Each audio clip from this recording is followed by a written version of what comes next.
Good evening. 6 arrests since last month, 1 for grievous bodily harm, 2 for robbery, 2 for attempted robbery, 1 for theft. We've some strong advances in several other cases too. Just over 1,000 viewers saw something they recognised and called us last month. This evening, as they say, it could be you. Starting with an armed robbery on camera. Yes, it was a warehouse in Middlesex in the early hours of Tuesday, September the 26th. It's almost 3 a.m. 6 men have sprayed CS gas into the eyes of warehouse staff, causing them terrible distress. They've threatened them with guns and they've tied them up. Now, the robbers are clearing a path to the big safe you can see at the back of the warehouse in the centre of the picture there. And the safe really is big. It's 8 feet tall and it weighs 2 tons. And what's more, it's bolted to the concrete floor. So when the forklift truck was used to try and lift it, well, they tried again. And they tried yet again. Yet the contents of the safe weighed almost nothing. In fact, there was almost nothing in the safe apart from 170 of these watches. But unlike this one, the watches in the safe didn't even have a face or hands on them. They weren't yet finished. So if you're a jeweller and someone offers you a part-finished watch, they're made by Titan with the serial number 535 BDA. But the safe is worth a great deal more than the contents. This is one of the gangsters, slim and short to medium. Any idea who he is? He might well be a lorry driver, since he arrived at the same time as a Ford Iveco Cargo, which had roller shutters at the back and tarpaulin down the sides. And we can tell the registration starts E371. The rest is obscured. Do you know that lorry? There was also a Ford Transit. It had been stolen near Oxford on the 16th of September, and its registration plates were stolen in Cowley. Now, after about 15 minutes, the gang did finally break the safe from its mountings and drove it away. So if you've seen an 8-foot safe abandoned somewhere, let us know. But above all, if you know who it was who was involved in injuring the warehouse staff, please ring us.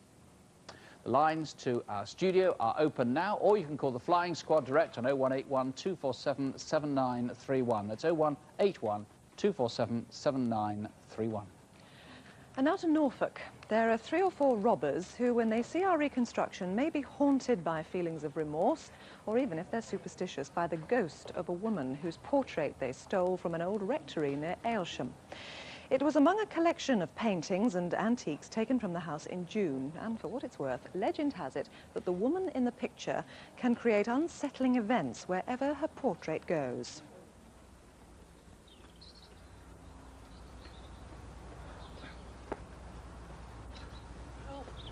Help!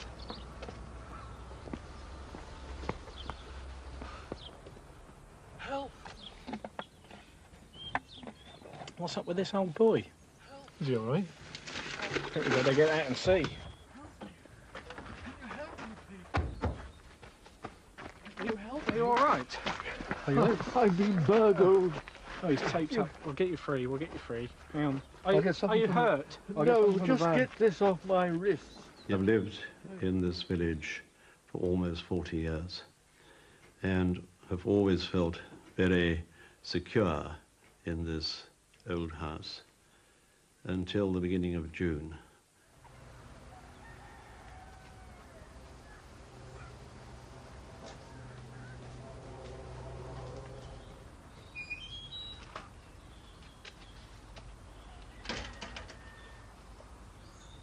Morning.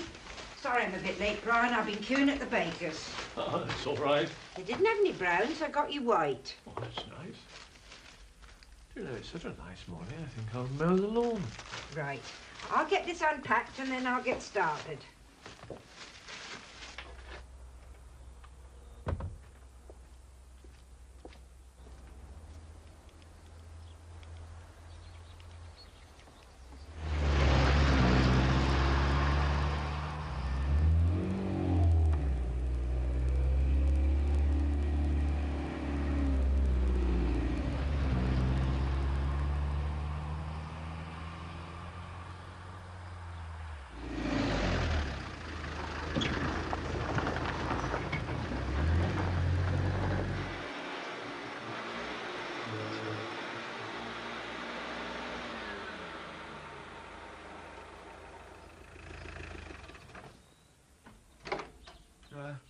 you tell me the way to Buxton? Buxton?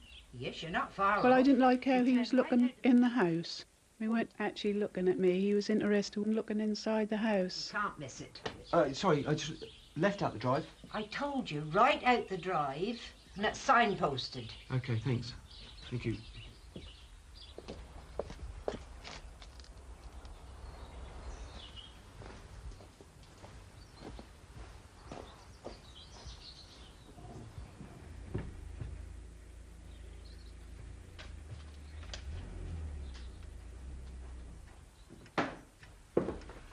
What did that man want? He said he wanted to know the way to Buxton. Well, what made him come up here? I don't know, Brian. I didn't like the look of him. Here's the number, just in case. Oh, thank you. That's clever of you. Oh, hello. Is that North Walsham Police Station? Oh, it's Brian Hall from the rectory here. We've just had a suspicious van here.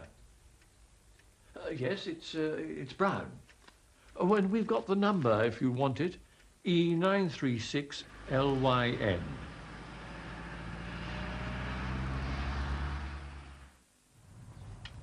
How'd you go? On the action desk that all this week is National Youth Work Week, and I know that in a moment you'll be talking. Come on, come on, come on, come on.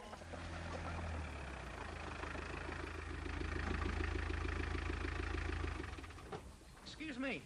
Yes? Could you tell me the way to Buxton? Buxton, yes, of course. End of the drive, turn right, cross the cross. He was pleasant, neatly dressed, not scruffy in any way. And I turned and looked at the registration number, and I remembered LYN.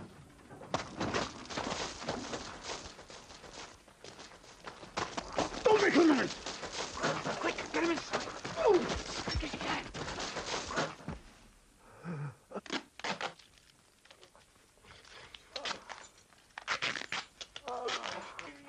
I saw this grinning face looking down at me, and a rather long pointed knife. I really just at that moment thought, well, this is going to be the end. Every single item of silver was taken, and it was devastating, and they certainly knew what they were after. I can feel it now, someone removing the signet ring, and it had been given to me by my father on my 21st birthday and had the incised device of a Talbot's head, which in fact is a hunting dog.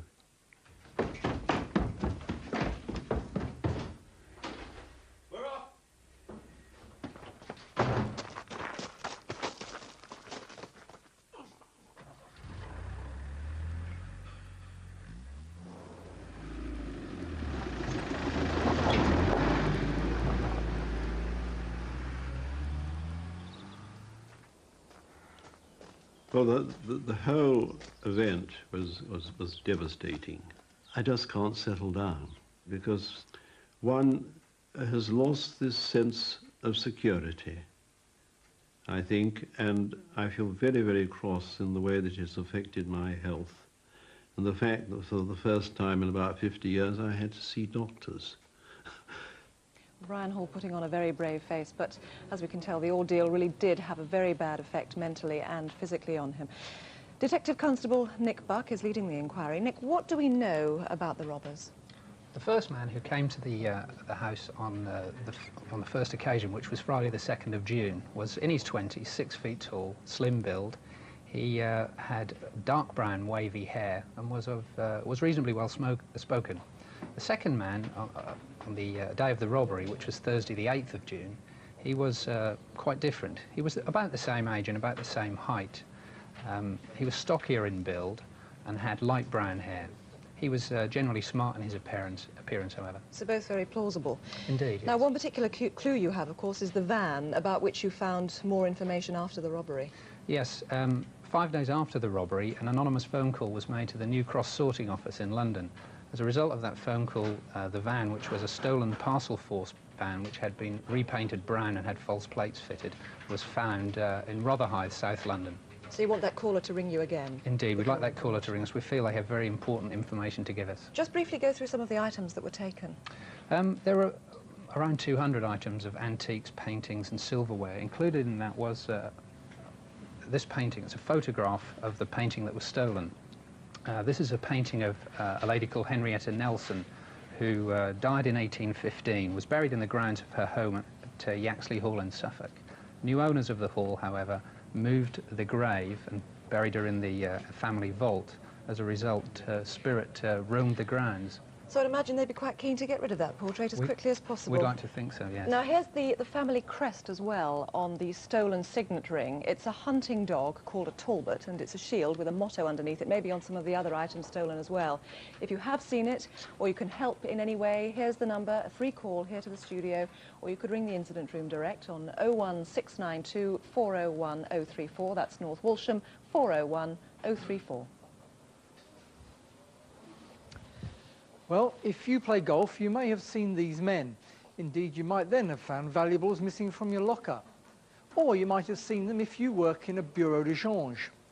They've been using stolen credit cards to buy foreign currency, and on 1 or 2 occasions they've had to make a hurried exit. This was in June in Nottingham. Do you know who this man is?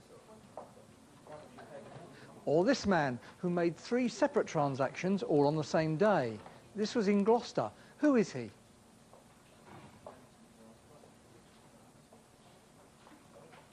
A month later in Stamford. And in Grantham as recently as October. Do you recognise him? Call us here in the studio now if you know who these men are or where they might be staying. Or call the incident room direct on 01633 642 386. That's Newport 642 386. Now, early this year, there was an appalling crime in South London. 2 men befriended another and went to his house. The victim, who was gay, was repeatedly stabbed. This man is now wanted for attempted murder. His real name is Anthony Robert Burrows, but he uses a string of other surnames, including Ashley, Broley, West and Reynolds. We think he may have information about another similar offence in Kent. Call us if you've seen him. The local police are on 0181 649 1336. That's 0181 649 1336. In our next reconstruction, frankly, not much appears to happen. It was an ordinary day in summer in an ordinary former mining village in West Yorkshire, in the life of an ordinary, if genuinely popular, local character. The village is called Charleston. The date was Thursday, August the 24th, and the local character was a widower, Don Herbert.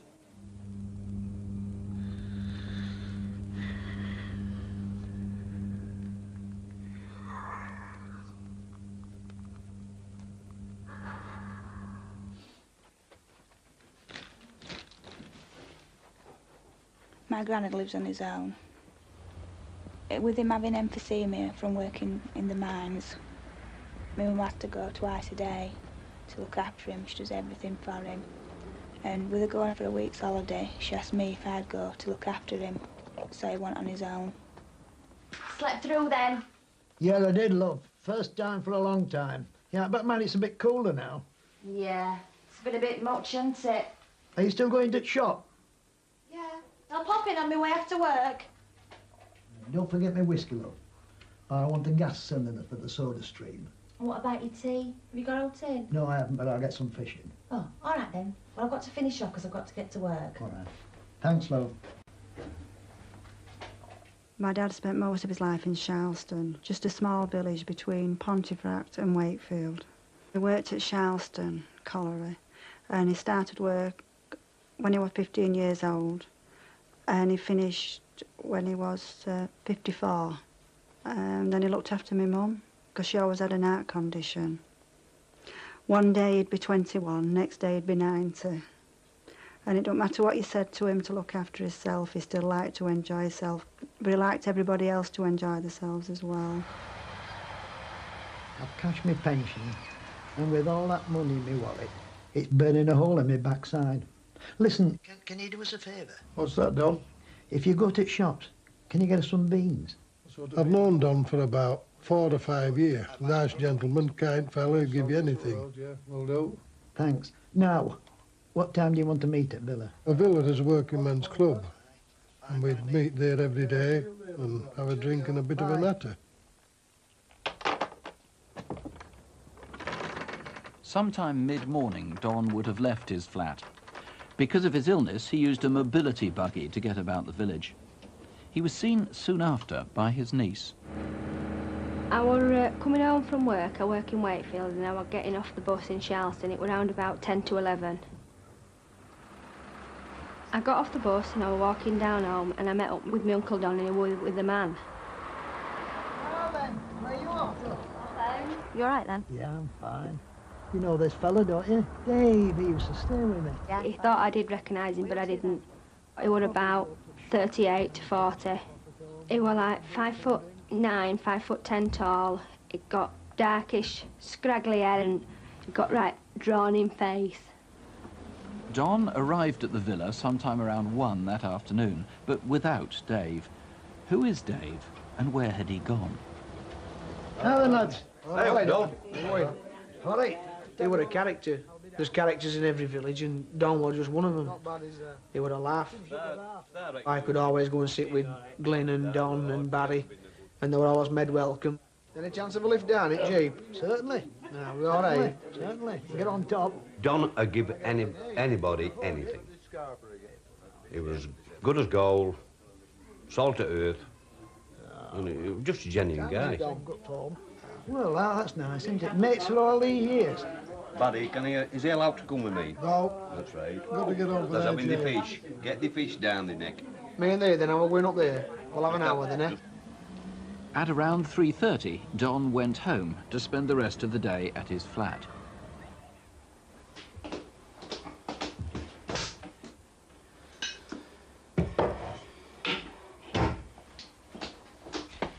Do you know you had me fetch that bottle of whiskey? Yeah. Well, there's half a bottle left in cupboard. Well, you've got to be prepared. Here, try one of these. Oh, are these from Greenhouse? Yeah. Sun's been beautiful. I left at 5:20 and was in a lovely mood. He felt a lot better than he had done all week. Take 'em. I'd pick some more. Are you sure? Positive.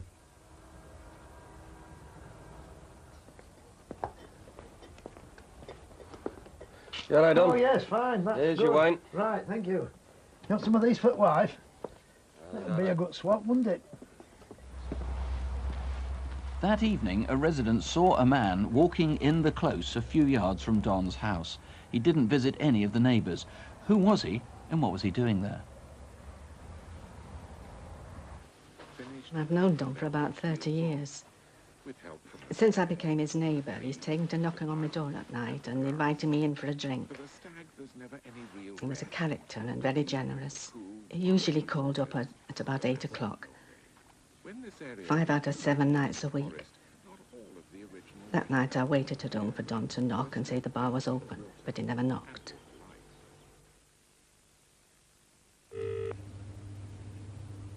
Still no answer? No. I've been ringing long enough. I'm getting a bit worried now. I think I ought to go up and see if it's okay. Yeah, I think that'll be the best.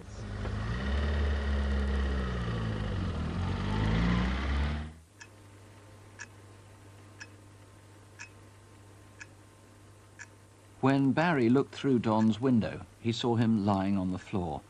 He'd been battered to death. Andy Brown, plainly the first task is elimination. 2 people. Firstly, Dave. Yes, we're looking, despite a lot of work that we've done, extensive inquiries, we haven't traced this Dave. Now, we know he's got a local accent. We know that Don knew him and had said that he'd stayed with him previously, so someone in Charleston should know who he is. We haven't traced him yet. We need to trace him and eliminate him. And the chap in the black tracksuit in the close? We're obviously interested in him because at 10 to 7, 20 to 7, that's the relevant time as far as we're concerned. It's a dead end, so he was obviously going somewhere, and he didn't visit anyone in that close. It may well be that he visited Don. OK, that's Thursday, the 24th of August. Now, these things are missing, at least these are replicas of things that are missing. Don's black purse, like that, just in case you've found it, obviously. It's a great long shot, this. And his wallet, a fairly ordinary brown wallet, nothing very distinctive about this, is there? But what you might have found inside, and that's really just the most important thing of all, again, it's a long shot, but did you find these travel cards, a bus pass and a train pass? Now, presumably the most important thing is anybody who knew Don, anybody who knew his visitors, anybody who might have come into contact with him. We know that he had a lot of visitors to his home. People used to go there for a drink. Sometimes they'd go down there to sell him things. We know he's bought things, not things that he would always need himself. He has loaned money, normally he would get it back, but there's a host of reasons why someone would go there. We need anyone that's been to his house to contact us. There is a reward. Crime Stoppers have put up a reward of £5,000. We need the information. Mr. Brown, thank you. If there's anything you know, anything that you can add, there's the number. It's a free call here to the studio. Or you can ring the incident room direct. That's a free phone number, 0800 318 001. 0800 318 001. Now to Somerset, where a businessman had his credit cards stolen back in July. 2 days later, a man used them in Warminster, Trowbridge and Chippenham. Pictures of the man were sent for laboratory enhancement, and this is what they saw. He's in his 20s, fairly tall and slim, and then a month later the lab was asked to develop these pictures, and the technicians thought he looked familiar. This time he tried to use a stolen access card in Cheshire. If he's travelled in your direction, do please call us. The local police are on 01249 449 777. That's Chippenham 449 777. And see, the shopkeeper activated an alarm and then gave chase. The thief is about 30, short and stocky. If you can help, the local police are on 01225 842 458. That's Bath 842 458. Now, one Sunday afternoon last month, a young woman was walking her dog through woods in Blackburn in Lancashire when she was pushed to the ground and subjected to an hour and a half of physical and sexual abuse. The detective in charge of the hunt for the attacker describes it as about the worst crime he or any of his 30 officers have ever worked on. The woman was lucky to survive. Now, a lot of hopes tonight are pinned on Crimewatch viewers. The offence was committed by a man who's obviously obsessed, and if he's not caught, he might well try to hurt someone again. Now, DCI Mick Langdon, has the victim been able to give a description of her attacker? Yes, she has. She's extremely traumatised. She's a thoroughly decent young lady. She's given a lot of detail, but perhaps fortunately, two people who saw the attacker moments before have provided an artist's impression, which is believed to be a good likeness, and a good description, which is of a man in his late 30s, early 40s, 5'9" to 6 foot, stocky build, with a round face containing stubble, with brown greying collar-length hair. And he was seen to be jogging in the park, I think, or in the woods. Yes, that's correct. He purported to be jogging, yes. Now, did anyone else see the man in the area? Vehicles particularly, I think, are quite significant. Yes, I've got two appeals for motor vehicles that were seen near the area, significantly both with people attached to them that fit the description. The first is a burgundy Ford Sierra with accident damage on a rear wheel arch and also a wheel trim missing at the front. The second is an old maroon Vespa-type scooter with L plates at front and rear and an inordinately sized black back box, which makes it particularly noticeable. So you want to eliminate those vehicles from your inquiries? Yes, indeed. There's been extensive publicity and they've still not come forward. Now, it seems that the attacker may not have gone underground. He may have actually contacted you in a rather bizarre fashion. Yes, we've had two communications that again only purport to be from the rapist. In the first instance, he's saying to us that he's left the area, and in the second, he's basically telling us that he wants to give himself up. It's on a dustbin liner, which contains details from the Sunday People sports pages that convey this message to us. And I think forensic tests have shown that there may have been ginger dog hairs? Yes, it may be significant. There are ginger or light brown dog hairs of short and straight, and also, perhaps significantly, is the envelope that the second communication came in.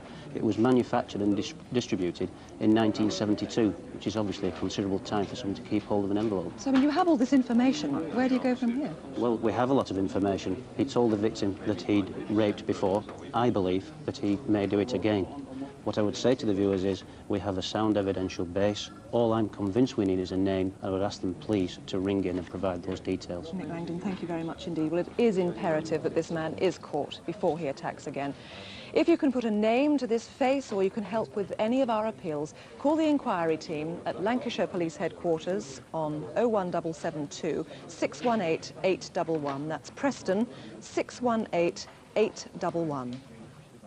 Let me tell you some of the things that have come in so far on the phones. On the Felton warehouse robbery, actually a tremendous response for that in volume. Lots of calls. Callers have been offered similar watches, and in one case at least unfinished watches. The reconstruction of the Norfolk robbery, enormous response on that. We've had names suggested both for the EFIT and for the fan driver. On the golf club fraud, calls coming in suggesting identities for the men. Anthony Robert Burrows, good stuff on that as well. Let me tell you about other progress too, this time on last month's reconstructions.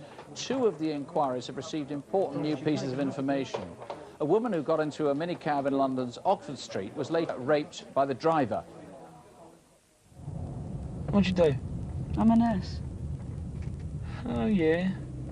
All nurses are supposed to be right goers, aren't they? Yeah, I bet you wear them little white uniforms, don't you, like they do up at Whip's Cross? That's my local hospital. 2 men were named repeatedly by callers, and several others, too, now need to be eliminated. Other women, incidentally, said that they too have had sexual advances made to them after hiring minicabs in the street. A reminder, if one was needed, that minicabs are not licensed to pick you up in the street, and you should only use one if you've booked it in advance. Darren Fawns was the youngster found murdered in Antrim in Northern Ireland. Oh, look. Look. These are much nicer. OK, bring them over. Several English holidaymakers answered the appeal. A key witness came forward too and described where Darren had eaten a crucial meal before he died. And an anonymous caller came forward in person and has now described 2 men seen with Darren on the night he died. Inquiries are continuing. Sadly, we've little to report on the murder of Louise Sellers, and not much progress either on the shooting of Tony Sullivan. But a woman wanted for fraud has been identified. 1 man wanted for theft at Colwyn Bay has been charged. 2 other lads caught on camera at a robbery in Liverpool saw themselves on Crimewatch and surrendered to the police. And 2 men wanted for a robbery in Surrey have now been arrested and charged. I can also tell you that calls to Crimewatch back in May gave an address in Gypsy Hill, South London, for a woman wanted after a student was stabbed outside a kebab shop in Southampton. She was arrested soon after the programme came off the air. She's now been sentenced to 3 years for grievous bodily harm. Now to Operation Spider, a campaign to target burglars in Hertfordshire and especially in St Albans.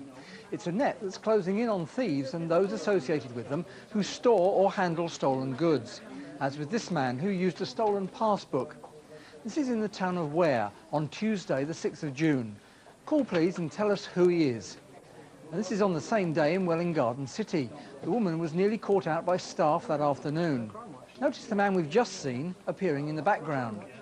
If you know who they are, please call on 01727 796 065. That's St Albans 796 065. And a similar story too in Chelmsford in Essex. After burglaries in August, these 2 tried to exchange foreign currency bought with a stolen passbook. He's in his early 30s, tall and medium to stocky build. The woman's also in her 30s with long hair and wearing large gold-hooped earrings. She also has a gold signet ring with a black onyx inset, which she wears on her right hand. If you can help, the local police are on 01245 491 212. That's Chelmsford 491 212. All very distinctive. Now to central London. W.H. Smith, the newsagent at Waterloo Station, isn't exactly the easiest place to stage a robbery.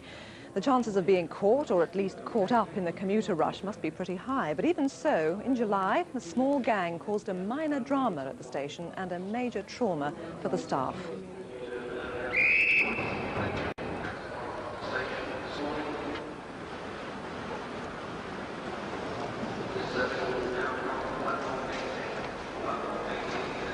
Have you restocked the Alan Bennetts? I will, and the Jackie Collins. Will it be okay if I go on a break at 7ish?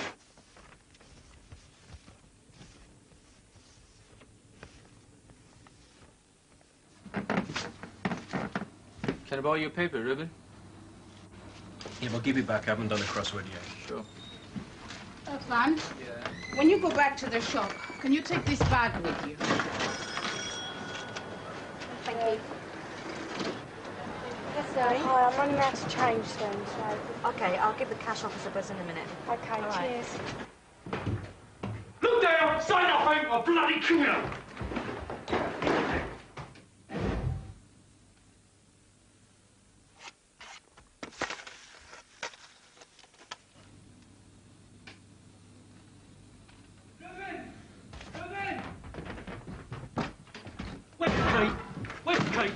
Open the door or you're dead! Open the door! I was really terrified. I was confused. I thought he was going to kill me. And I realized there was no way I could overcome him. When he pulled out the knife, there was nothing I could do. Please don't hurt me! Open the bloody safes, now! I thought I was going to do something really, really terrible. The knife is about 4 to 5 inches long with a wooden brown handle.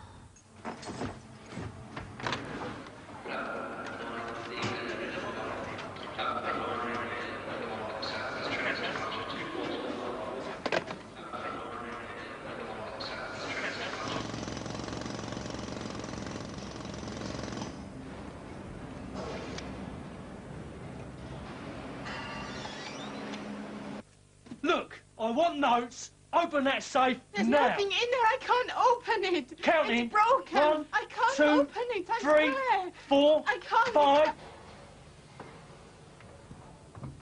Jesus Christ! Come on, boys, quick! Is it clear down there?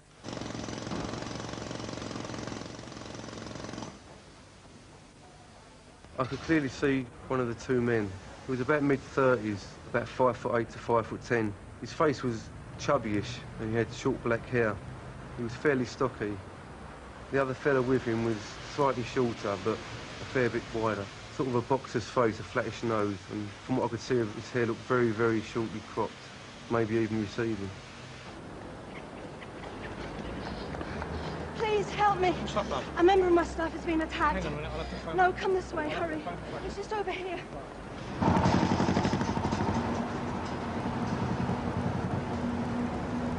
The driver in the car was very gaunt. His hair was a gingery brown, short, swept forward. I'd say he was about late 20s, early 30s.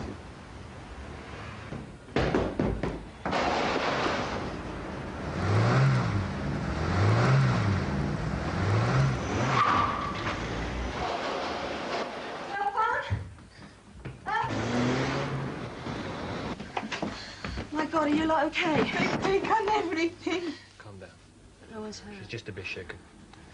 I feel really, really scared now. I can't walk on my own anymore. Someone just has to be there with me. It's taking away a lot of my confidence. Well, Detective Sergeant John Wolstenholme, this was a professional, well-planned job. They knew what they were doing, didn't they? Yes, it was well planned.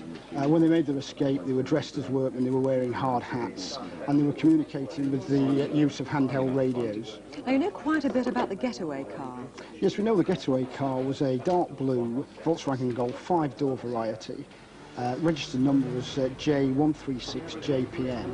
We know this vehicle was stolen the previous morning at 2 o'clock on Tuesday, the 18th of July, from Tennyson Street in Battersea. There are some distinguishing features about the vehicle. The driver's door had a large dent in it, which actually caused problems when the door was open. And in the rear passenger window, there were 2 stickers. Yes, these stickers, which you see a lot, actually. Worldwide Fund for Nature, that was in the window. And also, this car is protected by auto-lock. Now, that car hasn't been found yet, has it? That car's not been recovered, and we would appeal for anybody who knows the whereabouts of that car or seen it since the 18th of July to contact us. Now, although no one was actually injured, these men were very vicious and quite violent, weren't Yeah, they? it's a very nasty offence, and obviously it's been quite traumatic for the members of staff, and some of them are still not over the trauma of the Now, let's just see those artist's impressions again. We've got one robber one. We don't have an artist's impression of the second robber, but let's have a look at the first one. Yeah, this man is about 5'8" to 5'10", of a stocky, chubby build. He's got short, dark hair, mid-30s in age, and his hair's brushed back. And the driver? The driver is 25 to 30 years, slim build. He's got short, gingery brown hair. You want information from people who may have seen them in the area a few days before? We suspect they may have been in the area prior to the offence, possibly days prior to the offence, keeping observations on the cash office. And we have a sighting on the 13th of July, which was the Thursday previous to the robbery, where 2 men were seen behaving suspiciously at the cash door entry. In Cab Road at Waterloo? Yes, that's correct, Cab Road. Well, thanks very much indeed, John Wolstenholme. There is a reward here, and our number to the studio, of course, is free. Please ring if you can help catch this gang of robbers, or you can alternatively contact the British Transport Police, and they're on 0171 380 1400. That's 0171 380 1400. If you're in the antiques trade, you may have come across this man. He's Mervyn George Green. He uses stolen checkbooks to buy antiques, claiming they're presents for his wife. Here he is in London on April the 20th, haggling over the price of a porcelain figure, which he then paid for with a stolen cheque. Mervyn Green is 60, 5'9", and of medium build. Please call us here in the studio or officers in the incident room on 01734 536 353. That's Reading 536 353. 6 months back, we carried an appeal about the murder of Julie Finlay, a 23-year-old from Liverpool who was found strangled in a field in August 1994. Some remarkable new information has emerged about the case, and Detective Chief Inspector Francis Ewell is about to reveal what it is. Our reconstruction showed how Julie had left a flat in Toxteth and was then seen by a motorist in Pembroke Place. So how's your mum, son? Fine. She wants me to go round for Sunday lunch. You gonna go? Yeah, probably. You going out soon then? Yeah, better get going, really. What time do you think you'll be back? Oh, a couple of hours. All right, see you later then. See ya.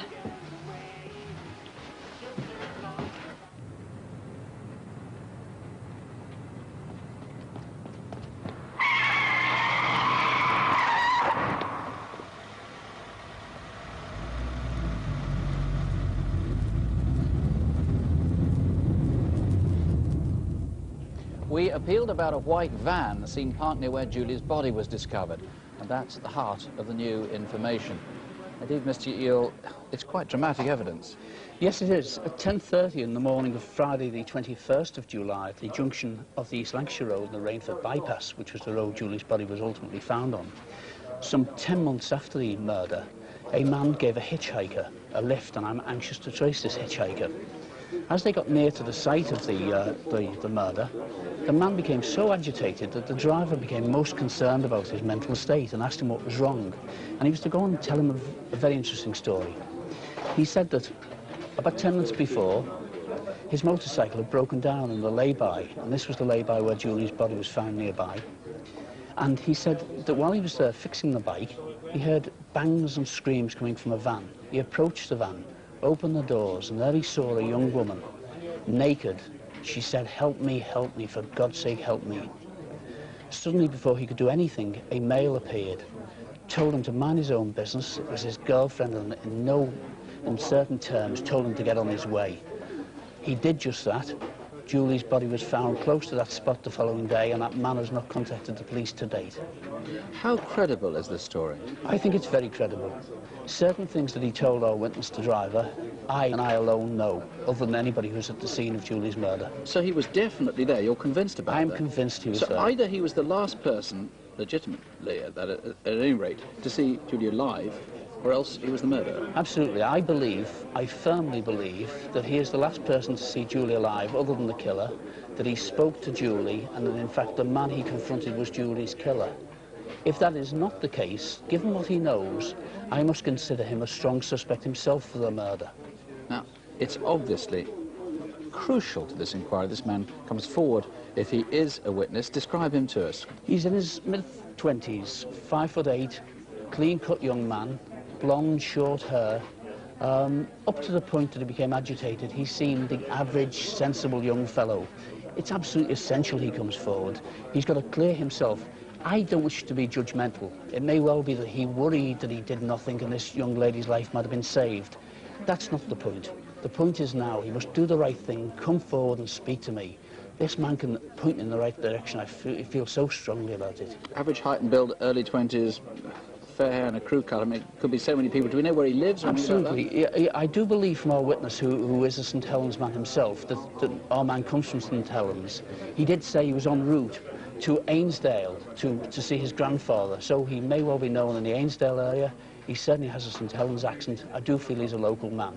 Stuart, thank you very much indeed. If you are that man, if you know who he is, call us here in the studio, or you can call the Instant Room direct. That's on 0151 777 4473. That's Liverpool, 777 4473. Well, the phones have been very busy. We've had a number of calls on the murder of Don Herbert, some suggestions for who Dave may be, and also a suggestion for who the man wearing the red hat may be. In the Norfolk robbery, one caller is convinced that he's seen the Henrietta Nelson painting at a car boot sale. And we've had some very good calls. We're here on the Blackburn rape as well. Now, finally, to a spate of burglaries on the Isle of Man. This home video was taken by one of the victims, and it shows Turkish and Persian rugs. All of them are 5 or 6 feet long by 3 or 4 feet wide. Now, they're not only valuable, but they also have a great sentimental worth. Their owner collected them with his wife, who has since died, and he says that his memories have been stolen.